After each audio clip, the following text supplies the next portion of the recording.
Estamos en vivo, arrancamos un nuevo programa de Rosca y Tinto aquí en la maravillosa instalación de Satélite Azul. Hoy con un atuendo particular porque juega River Plate, amigo. No sé si sabías que soy hincha de River, creo que lo tenías al tanto. Y veo ahí tu camiseta, un club muy poco federal de tu parte, pero sí. Bueno, creo que es una conversación que ya hemos tenido. Pero bueno, yo porto con orgullo, la verdad que hay un partido importante para ver si seguimos en pie en la Copa Libertadores. Qué fracaso igualmente sería de parte de Micheli su primera Libertadores que compite quedar afuera tan rápido, cuando Gallardo nos tenía acostumbrados a llegar lejos, pero bueno, veremos qué pasa. Si pierde hoy o empata... Igual andan bien en el torneo local, que a Gallardo siempre le costó. Sí, pero viste que uno estas cosas las sabe porque prende los canales de noticias de fútbol y están hablando de River o de Boca. Sí. Viste, cuando juegan con un club del interior o con un campeón del interior como es Colón, siempre River no pudo en Santa Fe. Sí, si loco, nombrar el club por lo menos. Bueno, si se va conectando la gente de a poquito en YouTube, sí, en Twitch... mientras tanto sonreí porque me mandé una cagadita. Bueno. Si se va conectando la gente de a poquito en YouTube, en Twitch, nos van contando de dónde son, qué están haciendo en este momento. Son las 8:30, imagino que algunos, si les gusta el fútbol, quieren mirar Copa Libertadores, sirviéndose un vinito, un matecito. Nosotros estamos con mate. Yo ansío un vinito realmente. Comiendo alguna... Me da mucha gracia esto. Es como que nos quieren dotar de un poco de formalismo que no tenemos. Hoy es el Día del Periodista, boludo. Hoy es el Día del Periodista, así que felicitaciones, Pablo. Espero que hayas tenido un gran día. No, yo no soy periodista. Y bueno, este laburo. Yo robo. Bueno, la otra vez nos tildaron en Rosario que estuvimos dando una pequeña charlita sobre como creadores de contenido. Ahí, capaz que me entro un poco mejor ahí, creador de contenido. Sí, es como amplio, ¿no? Hay como de todo ahí, creadores de contenido. A mí, creador de contenido me suena muy a OnlyFans. A como que te sacás fotos íntimas. Creador de contenido es OnlyFans, pero también puede ser alguien que vende ropa y sube fotos de los diseños de la ropa. Puede ser gente que habla de política en Instagram o en YouTube. Pero bueno, en ese caso entramos. Periodistas y creadores de contenido. Vamos saludando a la gente que va ingresando. ¿Pudiste subir la historia? Pude subir la historia, bueno, así vamos que saludando. arranquemos nomás. Queremos contenido. Vamos a crear contenido para YouTube. Tenemos mucho contenido hoy. En esto que tratamos de hacer, una especie de programa político, por supuesto, que mezcle la coyuntura, porque nos gusta la coyuntura, más en un año electoral, la rosca política. Me gusta tu libretita, perdón que te interrumpa. Bueno, papel, virome. Sí, la tengo ahí firme. Pero también queremos hablar sobre cuestiones de soberanía que por ahí no se difunden tanto. Tengo entendido que tenés una columna sobre historia económica. Sí, algo sobre impuestos, redistribución de la riqueza, para entender y charlar entre todos en qué consiste redistribuir riqueza, ¿no es cierto? Sí, pero bueno, ya vamos a llegar a ese módulo del programa. Por ahí si se van conectando, van apareciendo, quieren mandar en el chat, ¿qué mecanismos creen ustedes que son aptos desde el Estado Nacional para distribuir la riqueza? Es verdad que siempre hablamos de eso y bueno, hoy Juan va a especificar un poco más. Y yo tengo... primero el tema elecciones. Porque hoy escribimos una columnita ahí cortita sobre la cuestión electoral, que hay algunas precisiones de a poquito. Muy tibiamente, me parece que el peronismo todavía convive y naufraga en un desorden importante, una especie de falta de conducción, que no se sabe si finalmente va a haber internas, si no las va a haber, pero bueno, nosotros venimos a aportar un poco lo que conocemos, lo que creemos, lo que analizamos. De hecho hoy se han juntado los gobernadores, que parece que desde una especie de liga de gobernadores están pidiendo por un candidato de unidad. Nosotros acá desde Rosca y Tinto hemos bregado siempre por la conformación de una gran PASO. Es decir, ya que hay un problema de conducción importante, donde cada uno tira para su lado, confluyamos en una gran PASO, el que gana conduce, el que pierde acompaña. Eso es lo que hemos planteado a lo largo de varios escritos y nuestros programas. Pero tampoco nos disgusta tanto la idea de un candidato de la real unidad. Ajá. Lo que nosotros estamos completamente en desacuerdo, y entiendo, Pablo, que vos compartís mi mirada, es los candidatos señalados con un dedo. Un candidato que se elija en una reunión de 4 o 5 personas en la cual no participe ni el pueblo, ni los gobernadores, Por lo menos los gobernadores entienden que representan un poquito mejor el entramado de toda la Argentina, porque se entiende que, bueno, que un gobernador que yo de Tierra del Fuego, de Chubut, Santiago del Estero, comprende la realidad del interior mucho más acabadamente que quienes tienen domicilio en Capital Federal. Sí, por supuesto, ni hablar. Así que, bueno, bregamos. Si tiene que ser una gran paso, que lo sea. Y si tiene que haber un candidato de consenso, bueno, por supuesto, acordado con el movimiento obrero, con los gobernadores, con la cámpora, con los distintos candidatos, con todas las organizaciones. No tenemos ningún problema en ese sentido.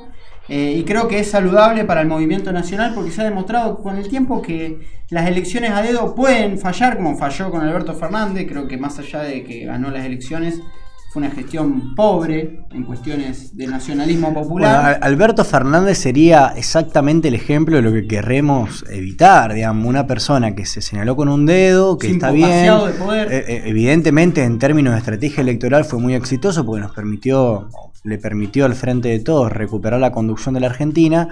Pero después en los hechos de la conducción propiamente dicha del Estado, de la economía, de la vida de la gente, bueno, los resultados están sobre la mesa y son muy magros.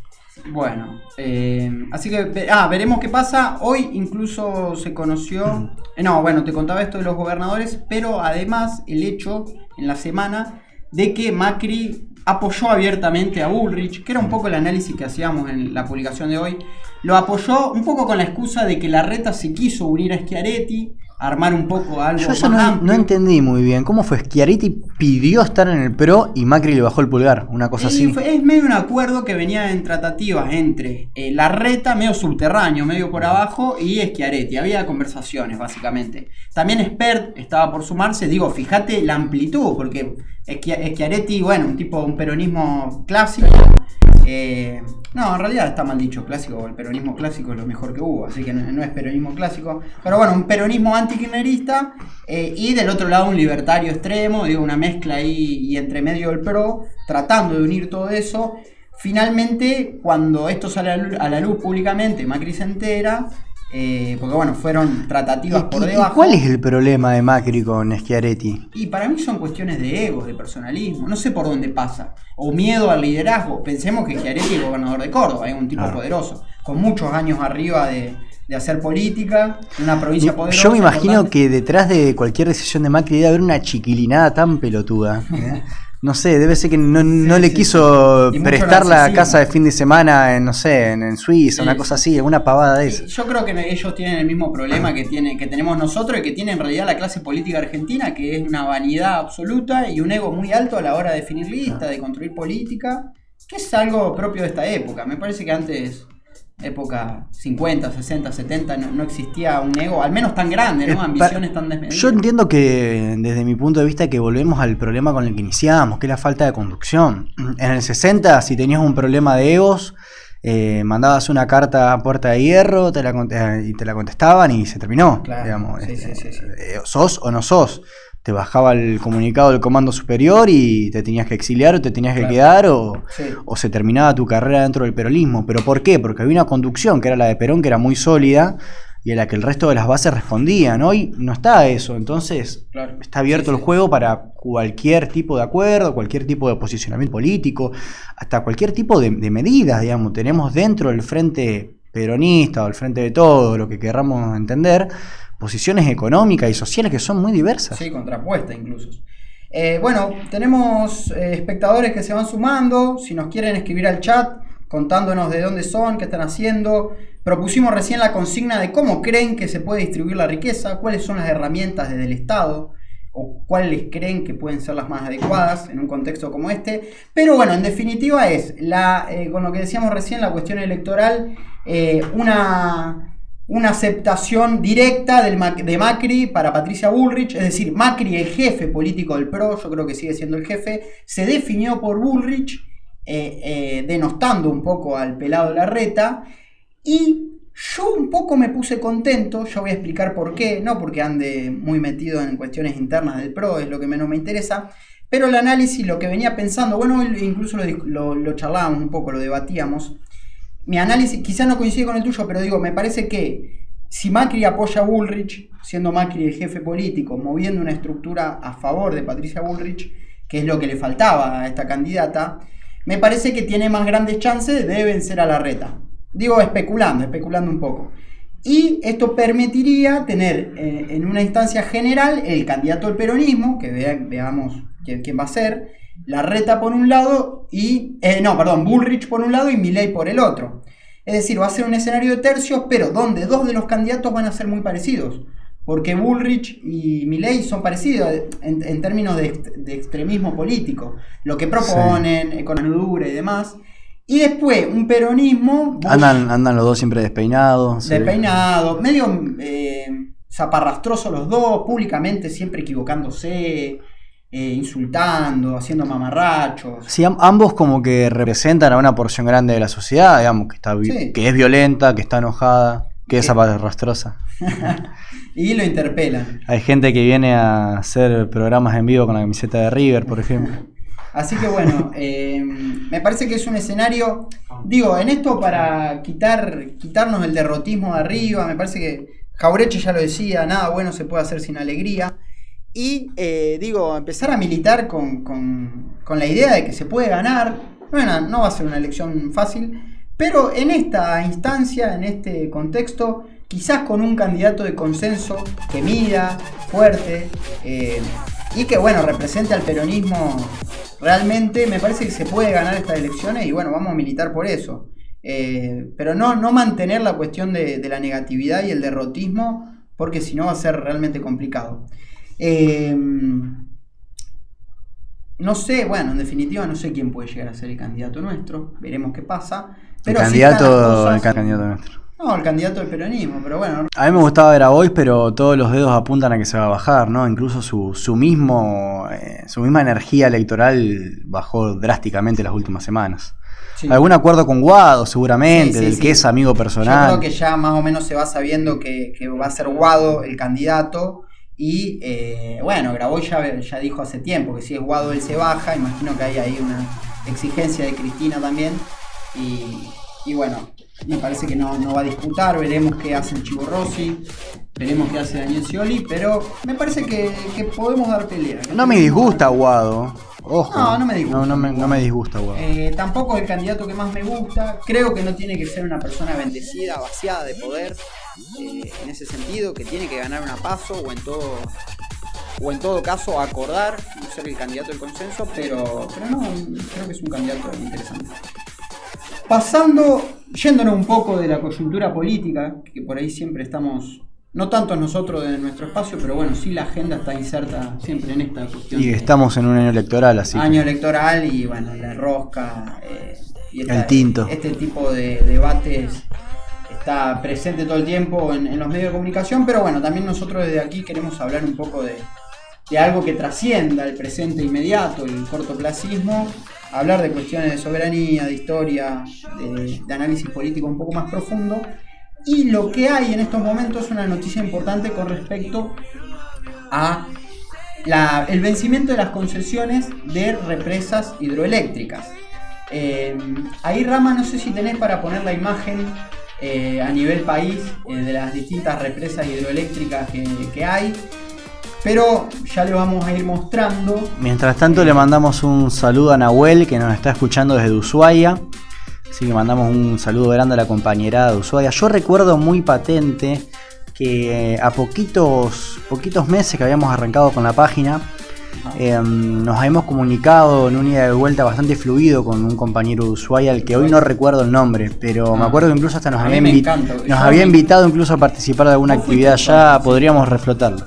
Sí, fui a Ushuaia, fui en invierno, no pude hacer prácticamente nada porque hacía mucho frío, pero me parece que es mejor alternativa a ir en verano. No sé cómo es vivir con esa cantidad de frío. Bueno, imagino que Nahuel nos puede contar un poco mejor. Se autopercibe como estudiante rosquero de ciencia política. Qué grande. Bueno, un abrazo grande para Nahuel. Y yo incluso tengo pensado ver si me puedo escapar, no sé si este año o el año que viene, a conocer Ushuaia, además por su importancia geopolítica, ¿no? A mí me atrae enormemente la cuestión del Atlántico Sur y demás, y Ushuaia es un... Bueno, Ushuaia es la mitad del país. Y además la mitad del país. La otra vez se conoció una noticia increíble que ahora no van a aceptar más pesos argentinos para cruzar de Santa Cruz a Ushuaia. ¿Viste que te cruzan con el ferry? Ajá. Solamente dólares. O sea, vos sos argentino. Claro, pues eso es increíble, porque incluso, o sea, si quisiéramos entrar por tierra, que se puede, tenés que cruzar primero la frontera a Chile. Claro, de todas formas. Porque cuando se dividió, yo no sé si fue después del conflicto del Beagle o por esa época, ¿no? En fines de los 70, que se marcan los límites. Bueno, una mitad, Ushuaia en realidad es Tierra del Fuego, en realidad es la mitad de una gran isla. Claro, una mitad es argentina, la otra mitad es chilena. Claro. Pero resulta que la conexión por tierra es del lado chileno. O sea, digamos, si queremos llegar a Ushuaia tenemos que cruzar a Chile y después volver a cruzar a la Argentina. Sí, es una situación algo inaudito. ¿Qué costaba dejar una pequeña servidumbre? Pasa en cualquier casa de que esté en el centro de una manzana, digamos. No sería distinto en términos internacionales. La verdad que insólito. Argentina tiene cuestiones, en términos de soberanía, cuando uno se pone a investigar, hay cuestiones insólitas. Esta es una, por ejemplo, que argentinos que quieran ir de Santa Cruz o de cualquier lugar a Tierra del Fuego tenga que pagar en dólares o cruzar a Chile es una. La otra, yo creo que alevosa es la cuestión del canal Magdalena, el hecho que no esté dragado. Entonces, todos los ríos que bajan por la cuenca del Paraná hacen escala en Montevideo. Tienen que ir a Montevideo. Una locura. ¿Sabes cuánto se encarece en promedio una embarcación que lleva soja, trigo, lo que sea, desde la cuenca del Paraná? Mira, acá Nahuel nos ilustra un poquito más del problema que pusiste sobre la mesa, Pablo. Dice, el problema de las balsas que cruzan de Santa Cruz a Tierra del Fuego son las cuentas corrientes que los transportistas argentinos se demoraron en pagar. Es decir que básicamente, bueno, bicicleteamos un poco, bueno, bicicletearon los compañeros, la compañera argentina que tiene balsa y ahora le están cobrando en dólares. Sí. Los están presionando por ahí, pero bueno, en realidad, si uno plantea que el problema es la soberanía, no tendría que tener capacidad de acción una empresa extranjera o el dólar, ¿no es cierto? Sí, es una cuestión, yo creo que hay cuestiones económicas que con respecto a la soberanía no se ven. En el peor de los casos habría que estatizar el transporte, ¿no es cierto? Y poner una balsa pública. Claro, sí, pasa con una empresa chilena, digamos, ni siquiera es nuestro. Es un sistema de ferry, ¿no? No creo que sea tan costoso y además con una cuestión tan importante. Y después lo que decía recién con respecto al canal Magdalena, que ahora va a salir la licitación en julio. Han hecho una pelea increíble por ahí, nosotros no conocemos tanto, pero sí me ha llegado mucha información. La gente del Foro por la Recuperación del Paraná se ha movido de una manera increíble con sindicatos, muy aliado al gobierno bonaerense de Kicillof, para que salga la concesión del canal Magdalena y que los barcos argentinos, en realidad los barcos de otros países, pero que transportan mercadería argentina, tengan que dejar de pasar por Uruguay y puedan bajar directamente al Atlántico Sur, dejando de encarecer el 65% de la cuestión de las embarcaciones. Los costos pasaban por eso. ¿Por qué? Porque en Montevideo llegaban a estar hasta 12 días pagando servicios portuarios, estacionamiento, alojamiento, por supuesto, comida, todo en dólares.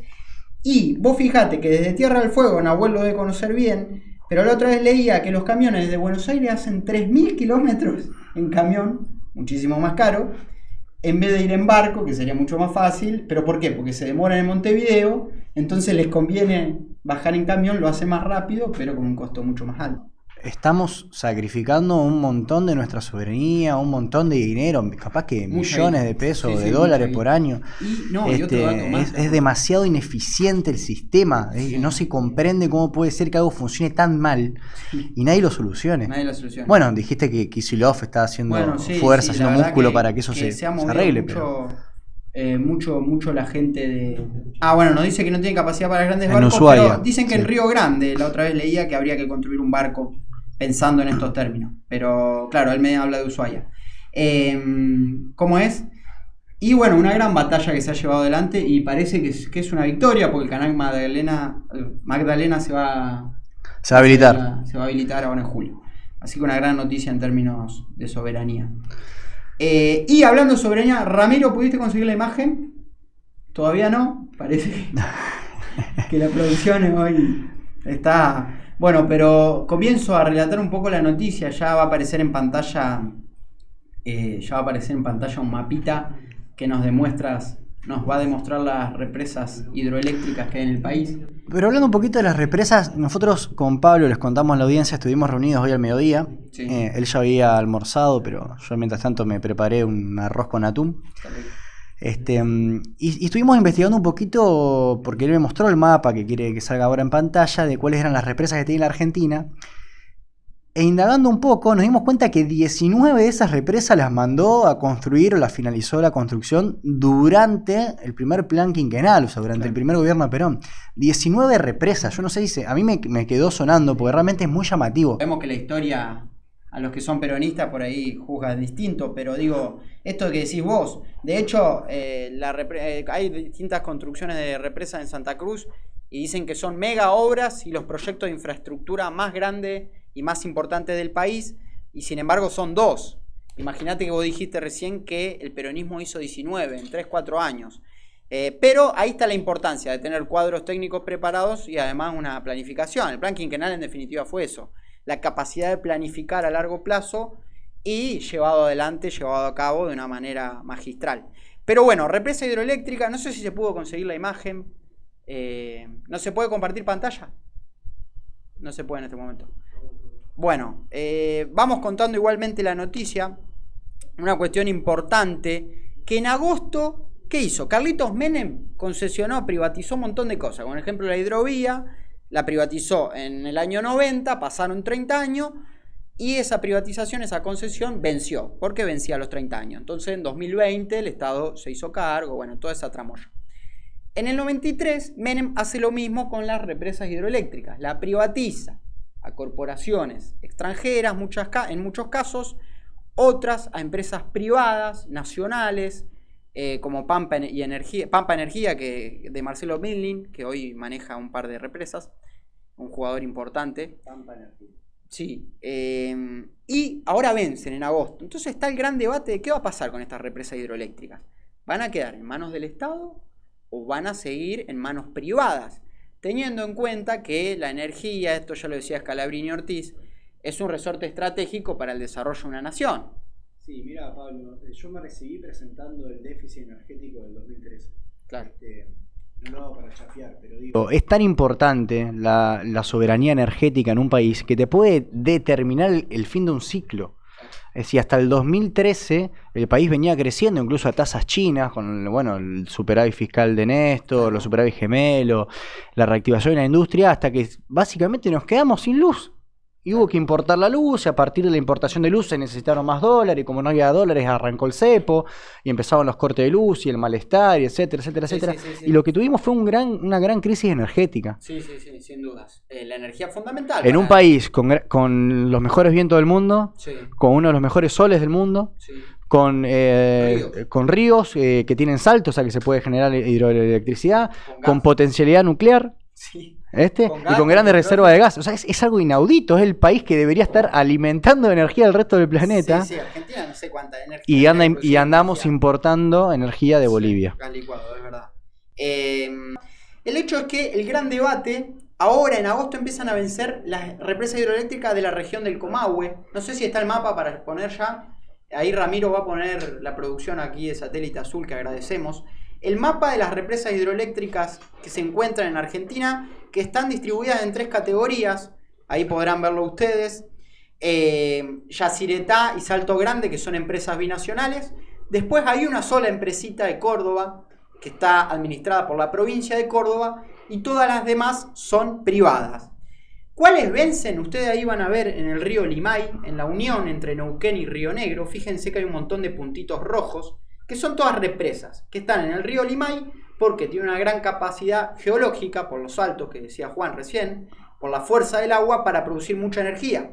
De hecho, ahí en el río Limay se encuentran las que más producen, que son alrededor de 1200 megawatts, 1400. Estas concesiones vencen en agosto. Entonces, bueno, ¿qué va a hacer el Estado? Las va a renovar, manejar, a recuperar, y ahí se meten las provincias. Provincia, como por ejemplo Mendoza, que también tiene represas, diciendo, no muchachos, fíjense lo que dicen, el agua como recurso natural es de las provincias. Desde la Constitución del 94. Del 94 de Menem, esa maldita Constitución. Los recursos naturales son de las provincias. Pero ¿qué pasa? En realidad, las represas, anteriormente a las concesiones, eran del Estado Nacional, porque la construyó el Estado Nacional y eran jurisdicción del Estado Nacional. Entonces hay un gran debate, porque en definitiva el agua, el recurso natural, es de la provincia, pero la represa es de la nación. Entonces hay un gran debate. Claro, el cemento es del Estado Nacional, Sí, pero el agua que pasa por la turbina claro. es de la Sí, provincia. sí, sí. Me parece igual que es un debate interesante, pero no deja de ser un debate menor. No, por Hay supuesto. que dividir 50-50, se Sí, dividirá 50-50, 70-30, pero loco, hagámonos cargo de esa represa. Sí, sí, sí. ¿Cómo puede ser que las administre Michlik? Bueno, claro, está Milnin, un gran jugador, Nicolás Caputo es otro, que tiene represas, que tiene administración, que son empresarios que juegan al servicio de los intereses extranjeros, lo sabemos, pero además hay una multinacional italiana, por ejemplo, llamada Enel, hay una multinacional de capitales norteamericanos, hay un gran fondo financiero detrás en otra represa que se llama el Chocón, que también tiene capitales, acciones de distintos países. Me imagino distintas estará empresas. BlackRock, Sí, etcétera. gente del sistema financiero, digamos, con una diversificación económica importante. Ahí pueden ver el mapa de nuevo. Digo, esto es instalar en la agenda más en un momento de elecciones si las represas van a quedar en manos del Estado nacional o provincial o si van a seguir en manos privadas, que en definitiva no es lo ideal porque sabemos lo que pasa con la energía privatizada. Esto se puede ver con Bueno, mirá. Edesur, Edenor. Sí, no invierten, se caen a pedazos las empresas. Incluso le mandamos un saludo a Juan Cruz Luna, un gran amigo nuestro, de acá de Santa Fe, y él dice: la energía debería ser baratísima para nosotros, y agrega una vez despegue vaca muerta. La realidad es que la energía debería ser baratísima, y no lo es, porque está administrada por las personas que vos nombraste. Si no son multinacionales extranjeras, o sea, gente que no es argentina, que ni vive acá, ni se beneficia, ni se perjudica de lo que ocurra en este suelo. Y si no tenés el mejor amigo de Macri, Caputo. y otro empresario de la patria contratista. Entonces, en definitiva, son 4, 5, 6 personas, de las cuales más de la mitad son extranjeros, que se quedan con el producto del río, Sí, de los argentinos. del agua, de la pampa fértil. Sí. Fíjate que todos estos personajes que nombrás, que son de acá, son los que se beneficiaron con la privatización en los 90.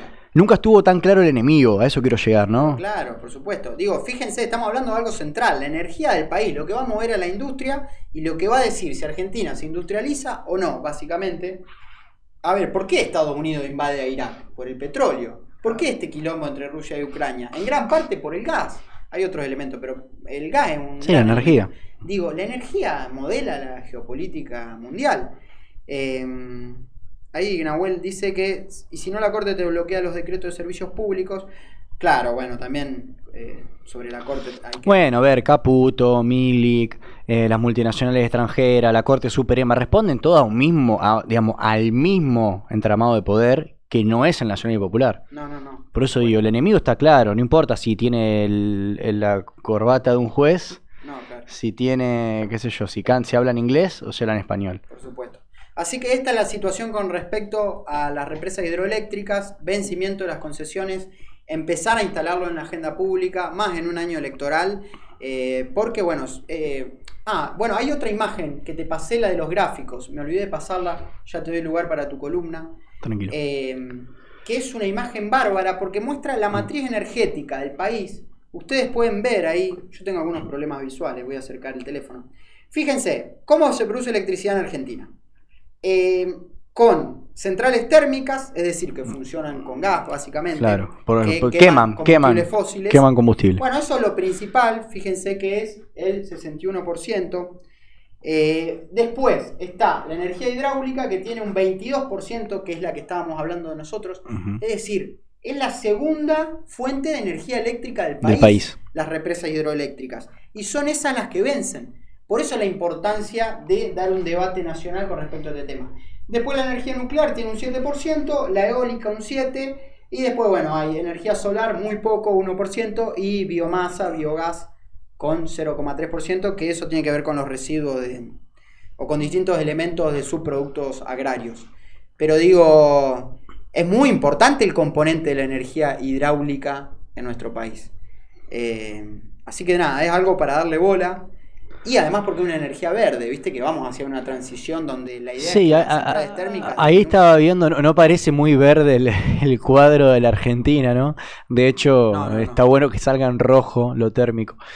Pero evidentemente la Argentina tiene la capacidad de generar, fijémonos, esas tres energías que están en la zona sur del cuadro: eólica, hidráulica y nuclear. Es decir, son energías súper renovables, súper sanas, súper verdes. La nuclear también, por más que la palabra a veces suene poco amigable, es una de las mejores formas de producir energía en cuanto a limpieza. Sí.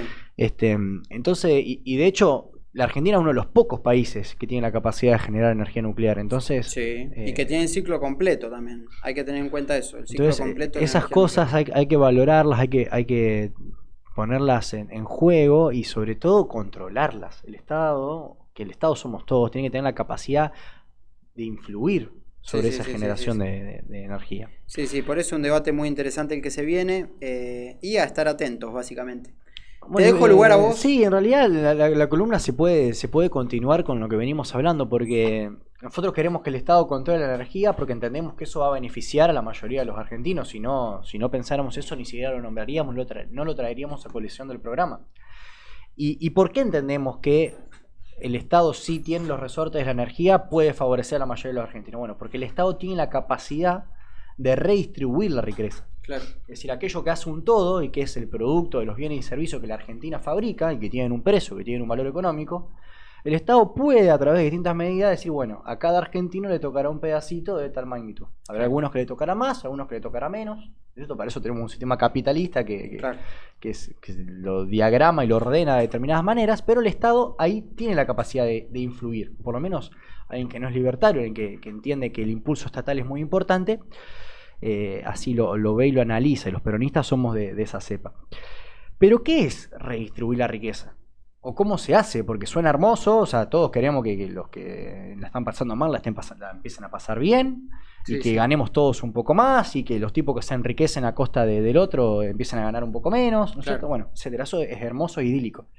Pero el Estado cuenta con algunas herramientas que son muy claras para hacer frente a este recurso, a esta redistribución, y que ya se han usado en el pasado y se siguen usando hoy en día. El tema es que hay que ajustar las tuerquitas Claro. para que eso funcione. Recordemos que Cristina ha criticado a Alberto, por lo menos hace un par de años, Sí. justamente con que el crecimiento que evidentemente tuvo el país en los últimos 2-3 años no fue reflejado en un aumento de la distribución del ingreso. ¿Por qué? Porque ese crecimiento quedó en pocas manos, quedó en las manos de quienes pudieron influir en los precios y hacerse dueño de esos precios. Claro. Uno de los principales mecanismos es el control del tipo de cambio. ¿Y por qué? Porque controlar el tipo de cambio te permite direccionar el ingreso y el ahorro nacional hacia el sector de la economía que uno trate de impulsar. Y se explica muy rápidamente. Si el dólar está caro, Sí. favorece a los productores agropecuarios. ¿Por qué? Porque el productor agropecuario vende su producción al extranjero y recibe por ella un dólar caro. Claro. Ahora bien, ese mismo dólar caro, si se lo cobramos a los industriales, el industrial, en una estructura que tiene la Argentina, necesita importar desde maquinaria, desde conocimientos, desde insumos, desde energía, que estuvimos importando desde Bolivia. Y si tenemos un dólar caro, esa energía vale más, esa máquina vale más, ¿no es cierto? Claro. Y eso aumenta la matriz de costos de la industria local y la imposibilita competir con los costos internacionales que son más bajos. Ajá. Entonces, un dólar caro favorece a el agro Claro. y perjudica a la industria. Por el contrario, un dólar barato es lo inverso. Perjudica al agro, que Claro. puede vender a menor valor su producción, pero beneficia a los industriales. Claro. Esto en gran medida, ¿no es cierto? También es cierto que durante la década del 90 hubo un dólar bastante barato y lo que se produjo fue un aluvión de 1, 2 y 3, productos engomados, plásticos de China. Pero bueno, o sea, todo merece el control del Estado para que la herramienta Hubo funcione una como debe. apertura, digamos, claro, una apertura indiscriminada en ese caso. Claro, pero en definitiva, tener control y poder decidir qué tipo de cambio maneja el país hace a la distribución. Claro. Por otro lado, nosotros decíamos el productor agropecuario vende al extranjero. Bueno, las retenciones o el IAPI de Perón o algún mecanismo parecido de control de qué es lo que el Estado vende, qué es lo que el país vende en realidad, haría hacer del Estado la capacidad de recaudar aquello que es de todos. Por ejemplo, nosotros hablábamos de los ríos, ¿no es cierto? Sí. Los ríos tienen regalías. Los ríos, las mineras, tienen regalías, que sería el impuesto que paga quien produce por el derecho a explotar Claro. ese recurso. Sí, sí, sí. Esas regalías son un ingreso que va a las arcas públicas, porque se entiende que con ese ingreso el Estado construye ruta, entrega asignaciones, paga jubilaciones, etcétera, etcétera, etcétera, etcétera. Que si no lo pagaran, el Estado no tendría dónde recaudar. Entonces, de vuelta, o sea, una forma de poder redistribuir es recaudar a quien más produce. ¿Y qué mejor que recaudar sobre los recursos naturales? Claro. Para eso las regalías, para eso las retenciones. Para eso Perón había inventado lo que fue el IAPI, que es maravilloso. Sí, sí, sí, Yo no sí. entiendo cómo ese tipo de estructuras no funcionan en la actualidad. Es decir, el Estado actúa en monopsomio, es decir, el único comprador de la producción local, Claro. y es el único también vendedor hacia el extranjero, para poder negociar primero con más músculo. Sí, sí, sí. Porque no es lo mismo Mayor cantidad. tener el poder de negociación de toda la soja del país, de toda la energía del país, que cada productor por separado. Sí. O mucho peor, que estén negociando directamente empresas multinacionales, que no responden a los intereses ni de los productores locales, ni mucho menos del Estado local. Claro. Y aquí nos vamos, y ya en realidad ya nos metimos un poco a otro método de redistribución del ingreso, que es los impuestos. Es decir, el Estado, en base a lo que recauda, dice a dónde va la plata, quién tiene más, quién tiene Claro. menos. Y cuando hablamos de impuestos tenemos que mencionar dos conceptos que son muy importantes, que uno es la base imponible y otro es la capacidad contributiva. La base imponible es sobre lo que va calculado el impuesto, es decir, cuando nosotros decimos, bueno, yo pago 35% de impuesto a las ganancias, bueno, ¿cuál es la base imponible? La base imponible es la ganancia, lo que la ley define como ganancia. Claro. Si nosotros decimos yo pago 3% de regalía, bueno, ¿cuál es la base imponible? Bueno, la regalía, que en este caso van a ser, por ejemplo, las ventas o un número tal. Es importante definir las bases imponibles, porque las bases imponibles son lo que determinan el impuesto, pero en definitiva también son lo que pueden hacer a la distribución. Si nosotros grabamos bases imponibles que representan capacidad contributiva, que representan manifestaciones de riqueza, entonces estaremos grabando a los ricos. En cambio, si nosotros grabamos bases imponibles que no son manifestaciones de riqueza, Como entonces estamos grabando a los pobres. Y el ejemplo es claro. Por ejemplo, bienes personales. Bienes personales es un impuesto que recae sobre la totalidad del patrimonio, o sea, de los bienes, por ejemplo, un auto, una casa, ahorros, plazos fijos, dinero en el extranjero. Que tiene una persona, campo, que tiene una persona y que lo graba con una tasa, que dicho sea de paso es muy baja. Los bienes son una manifestación de riqueza ineludible. Si vos tenés 4 campos, 2 casas de Miami, 40 plazos fijos, 2 millones de dólares en una cuenta, bueno, hermano, entonces sos rico, Sí, tenés sí. riqueza y podés pagar un impuesto. Y a eso grabás. Y el impuesto está calculado sobre esa misma riqueza. Ahora, si nosotros grabamos con el IVA, por ejemplo, el consumo, Claro. cada vez que alguien va y compra un producto, paga el IVA. Ese IVA graba el consumo. Díganme ustedes, ¿qué manifestación de riqueza es el consumo? Consumimos todo, porque el que no consume se muere. O sea, Una leche, un salvo fideo. que creamos que la sociedad sigue siendo medieval y que tenemos autoproducción de alimentos, etcétera. Para consumir tenés que comprar. Claro. Para vivir tenés que comprar y cuando comprás consumís, y cuando consumís pagás el IVA. Entonces estamos grabando con el IVA a los pobres. Claro. ¿Y cuál es la historia del IVA? Porque acá es donde vemos también los procesos políticos. El IVA, la ley de IVA propiamente dicha, nace en 1975. Pero en realidad anteriormente era un impuesto parecido que se llamaba impuesto a las ventas, que nace en la década del 30. Ajá. Cuando después de la crisis del 29 empiezan a ganar músculo los estados y bueno, empiezan a aparecer nuevos impuestos. El impuesto a las ventas era de un 13%. Recordemos que la alícuota actual del IVA es del 21%, la general, la 27% para servicios, 10,5% para algunos productos y solamente algunos como creo que la leche y algunos otros tienen 0% de IVA. Claro. Pero la alícuota general es 21%, o sea, del 21% de lo que nosotros, el 21% del valor de las cosas que nosotros compramos es impuesto. Es IVA. Cuando en la década del 40 era el 13%, 13. sí, 13% era el impuesto a las ventas. En la década del 70 y 80 fue el 18%, que es la primera ley de IVA. Ajá. Y Menem lo lleva en 1995 al 21%. Claro. Es decir, primero, 1975, 1 de enero del 75 se sanciona la ley, es un gobierno peronista pero con grandes tintes neoliberales. Sí, Rodrigazo. Recordemos Celestino ¿Habrá Rodrigo. estado etcétera. Rodrigo en esa época? ¿Enero del 75? Porque bueno, Rodrigo... Habría que chequearlo bien, pero si no estuvo Rodrigo igual ya estaba direccionado el aparato estatal hacia el modelo Estamos hablando neoliberal de que vendría. Perón muerto. Sí, Perón ya muerto en octubre del 74. Sí. Entonces, bueno, la creación de esos impuestos acompaña procesos neoliberales. Que el neoliberalismo viene a representar intereses. Es decir, vamos a sacarle plata a los... Literalmente, esto funciona así. Le sacamos plata a los pobres, sacamos plata al común de la sociedad con el IVA.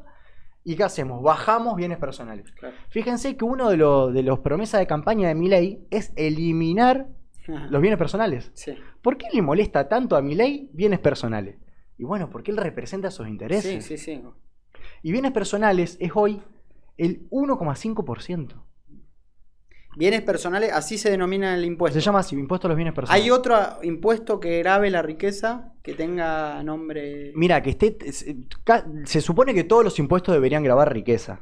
El Claro. tema es que, por ejemplo, con el IVA estamos considerando que el consumo es O que riqueza. sean progresivos, digamos, Y bueno, tuvimos el impuesto a las grandes fortunas, que fue por única vez. por única vez. Tendría que mantener. El impuesto a las ganancias, si tuviera una escala mejor adaptada, podría ser, y si por ejemplo si se lo cobráramos los jueces, Claro. los jueces lindos, Los muchachos. jueces no cobran. pagan impuestos a Deben ganancias. estar, un juez promedio hoy en Argentina debe estar cobrando cerca de $1.000.000 y no paga impuesto a las ganancias por mes.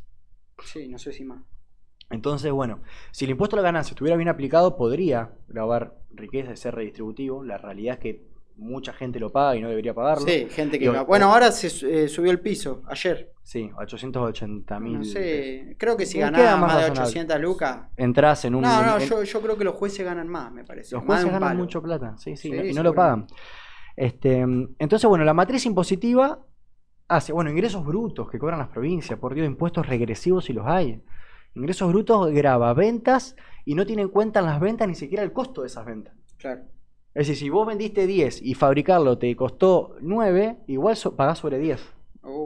¿Se entiende? Destructivo. Bueno, viste que las grandes exportadoras no pagan ingresos brutos. Bueno, y encima, los que sí ganan, no lo pagan. Entonces tenemos una matriz impositiva que realmente está al revés en la Argentina y que en definitiva termina cayendo siempre sobre quién, sobre la clase media, sobre la clase baja. Y el que son los que no kirchnerismo pueden no evadirlo. avanzó en eso. ¿Qué? ¿O hubo alguna ley impositiva? En Y términos- bueno, el kirchnerismo, bienes personales era el 0,5% en la década anterior.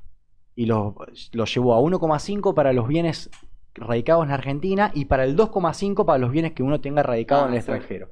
Eso que fue un aumento interesante, porque fue un aumento más o menos del 100% en la alícuota del impuesto. Sí. Sí, es obra nuestra. Ah, bueno. Bueno, un avance Macri lo importante. estaba bajando. Ah, sí. En su gobierno lo había bajado del 1,5 al 0,75. Claro. Bueno, Bueno, ahí están los modelos de país. son los modelos de país y a quién representa. Sí, sí, O sea, sí, Macri tal no cual. le quiere cobrar impuesto a un tipo que tenga 3, 4 casas en el extranjero. Claro, claro. Y sí claro. le quiere cobrar el IVA al obrero o al Sí, sí, sí, sí. peón que trabaja toda la semana y que va y se compra un atado de cigarrillo en el Claro, kiosco, ¿no? qué importante, ¿no? Poder difundir esto, porque también, fíjate que algo desconocido, cómo está oculto las cuestiones que hacen a la riqueza, bueno, lo de la soberanía lo decíamos recién, cómo están ocultos de la agenda pública, ¿no? Porque, digo, hoy, en términos de candidato, ¿quién está discutiendo la matriz impositiva del país? Pero ni los nuestros lo hacen. No, mira, Yo no escuché. por Bueno, ejemplo, Grabois quizá un poco, pero... Grabois sí, y el que se ha metido bastante con los impuestos es Sergio Massa. De hecho, las últimas modificaciones al impuesto a las ganancias y también estas últimas de elevar Claro. el piso han venido por el lado de Sergio Massa. Sí, yo creo que nos debemos analizar en profundidad Claro, el la sistema matriz. impositivo y realmente empezar a legislar Avanzar. de nuevo. Porque las épocas cambian, las formas de riqueza cambian. Sí, sí, por Es supuesto. otra cosa, por ejemplo, Bitcoin, monedas digitales. No se graba nada. Sí, se graba, pero se graba una alícuota que es del 15% en ganancias. Ajá. Cuando la alícuota general es 30 para las empresas y 35 para las personas. Mm, O sea que a las personas les conviene ganar plata en Bitcoin porque Claro. pagan un 15%, ¿no? Y no ganar plata en un emprendimiento, que yo llamé un kiosco, una Claro, pequeña claro, industria, claro. una pyme que tiene que pagar el 35%. claro. Fíjense cómo hasta estamos favoreciendo A que nos... meternos bueno, en el mercado financiero. no, y además a no comerciar con nuestra moneda. Bueno, los plazos fijos están exentos, por ejemplo. Claro. La renta. Que está bien, porque un plazo fijo se entiende que es para ahorro. Pero digo, estamos todo No, pero fíjate que nos quejamos del país bimonetario, que no sé, el peso y no... es un sistema rentístico. Claro, sí, ¿no? sí. Que no, el impuesto mismo te lleva a meterte en el sistema financiero porque es más ventajoso. Claro, premia la especulación, digamos. Federico Fulini que dice que me ponga la camiseta de Colón, nunca, jamás. He hecho otras cosas con Colón, pero no la camiseta. Se ha puesto la camiseta de Colón, pero con... No me puse la camiseta ¿No? nunca. No, la camiseta nunca me la puse. Bueno, se ha hecho... Nunca me puse el pedazo de tela, digamos, nunca me lo puse. Hice otras cosas. Escribió algunos textos a favor de Colón. Coloncito. Con fines... para galantear, digamos, ¿no? Con otros en fines... en pleno despliegue de plumas del pavo real. Bueno, eran otras épocas, ¿no? ¿Hace cuánto hace eso? 2 años. Colón salió campeón A hace mí 2 no años. me parece que esté tan lejana la época, che. No, ahora sí. Le mandamos un saludo a Fede Fulini, Que dice que que va a ser intendente de Santa Fe. Ahora cuando... Un grande, ¿eh? Fede, precandidato a intendente aquí en la ciudad de Santa Fe, que lo tuvimos el otro día. Y bueno, no sé, son las 9:10. Puedo llegar a hacer rápido la columnita, no sé qué te parece. ¿La del dólar? De la del dólar, o la dejamos para la próxima. Como quieras, no sé. Como la quieras, me conclusión parece de que la- hablamos un montón. Y vos no vas a llegar a ver el partido. Sí, no, además me parece que es un tema importantísimo la Si cuestión querés, de la a mí me desdolarización. gustaría sí que mostremos la imagen que pasó la semana pasada, Ajá, no valga la redundancia, sí. de la cumbre, de esta especie de cumbre de Luna Sur, que no fue una cumbre de Luna Sur, pero sí fue un nuevo encuentro de presidentes latinoamericanos. Ajá. Este- ¿Viste que Boric después salió a criticar a Lula porque habló ¿Por qué? bien de Maduro? ¿Viste que Lula dijo la hermandad Está latinoamericana? bien. Bueno, pero Boric después le salió a pegar a Lula. Que Lula Bueno, encima era el anfitrión y fue el gestor político de toda esa movida. Sin que embargo, fue una movida impresionante. Sin embargo, Boric embargo, está en la estaba ahí, foto. sí. Yo creo que eso sí da y vuelta, son naturales. Realmente estamos viendo la foto. Presidentes sí, que tienen sí. posiciones muy diversas. Tenemos Luis No, la Arce, calle Pou. un nacionalista de pura cepa, que han hecho un proceso junto a Evo en Bolivia que es maravilloso. Lo mismo Lula. Fíjate que está la calle. Tenemos que es un poco más frío, digamos, pasamos de lo bien caliente a lo más frío. Alberto, No, Maduro, Boric. lo más caliente Maduro. Lo más caliente Maduro, que está bien hacia la Está a la fíjense, izquierda, boludo, por lo mirá. menos desde la óptica de la foto, bien a la izquierda, ¿no Qué es cierto? grande. Pero bueno, la presencia de Maduro me parece que es lo más celebrable de la foto. Sí, un símbolo. Eh, Símbolo de época, además. Bajo no. Hoy que hablamos de energía, fíjate. Bueno, claro, hoy que hablamos de energía, Maduro y Chávez que nacionalizaron el petróleo en Venezuela. Pero también recordemos que Maduro fue echado del Mercosur de la mano de Bolsonaro y de Macri. Sí. Y hoy están con Lula y con Alberto y el resto de los presidentes que tenemos en pantalla, está de nuevo integrándose a relaciones con nuestros países hermanos de Latinoamérica. Me parece que esta foto es buenísima, que es algo para celebrar, que la última vez que tal vez se vieron así presidentes juntos fue cerca del 2010. Recordamos que en 2010 7 presidentes caminaron por la 9 de julio, en los festejos del Bicentenario argentino.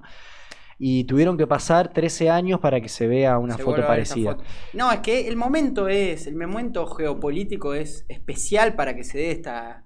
Todo digo, el mundo se está cerrando en bloques sí, regionales. resurgimiento de Europa por bloques un lado, regionales. ¿no es cierto? La OTAN por otro, Sí, sí, sí. Rusia mismo con China.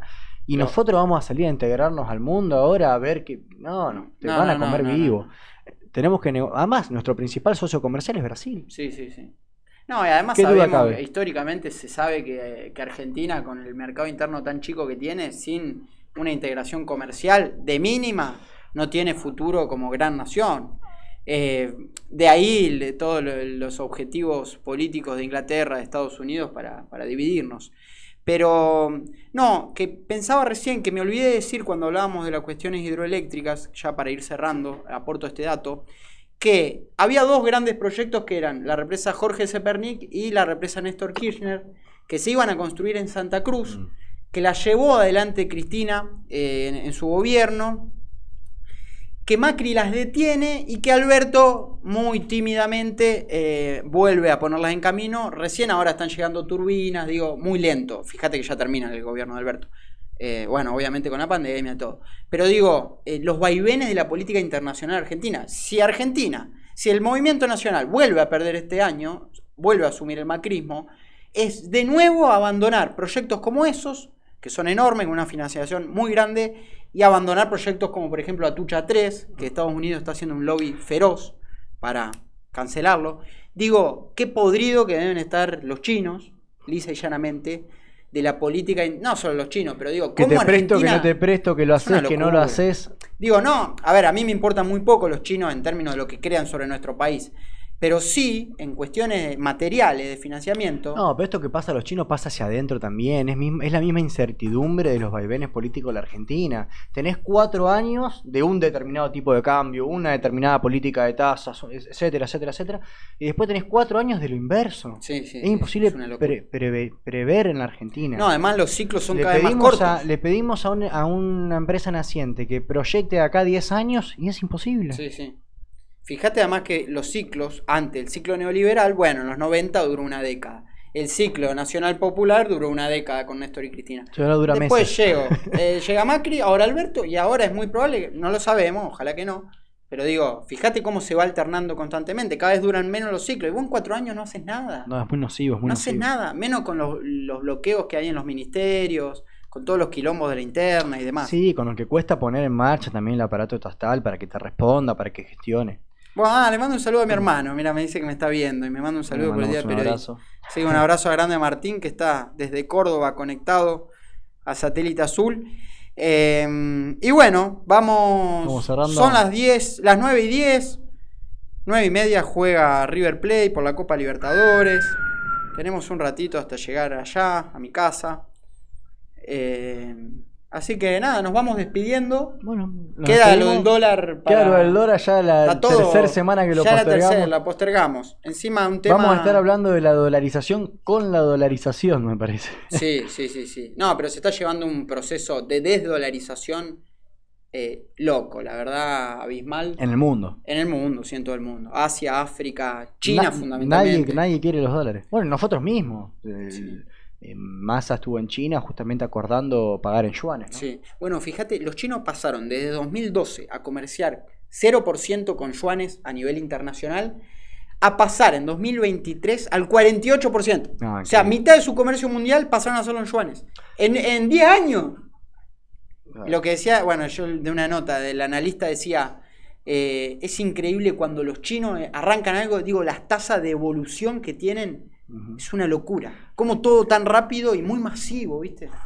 Hay toda una concepción en la filosofía china de entenderse como el centro del mundo, que es algo milenario, que viene de hace 2.000, 3.000, 4.000 años tal vez. Porque de hecho China siempre fue el centro del Asia, o sea, todo el comercio del mar Índico, etcétera, pasaba por lo que fue el gran imperio chino. Y que en realidad tal vez la decadencia de China nosotros la vimos en el siglo XX, pero si uno analiza la historia de la humanidad, realmente, digamos, la civilización china es de las más importantes previo al de la historia feudal, del mundo. Los chinos, los egipcios. Creo que China incluso significa, o tenía uno de los significados como centro del mundo. Y vi hace poquito unos mapas que estaría bueno para traerlos para el próximo programa, donde cómo dibujan China geopolíticamente los chinos. Centro. Y o sea, el mapa, en el medio está China. Sí, y alrededor está el resto del mundo, Sí. Bueno, eso también hace en la concepción que tienen ellos mismos de cómo se ven como jugadores en el plano geopolítico. Bueno, es vocación de potencia, es eso. Gente, muchísimas gracias por estar prendidos. Miércoles 20 horas nuevamente aquí con ustedes. Gracias por los mensajes, por el apoyo y nos estamos viendo. Saludos. Buenas noches.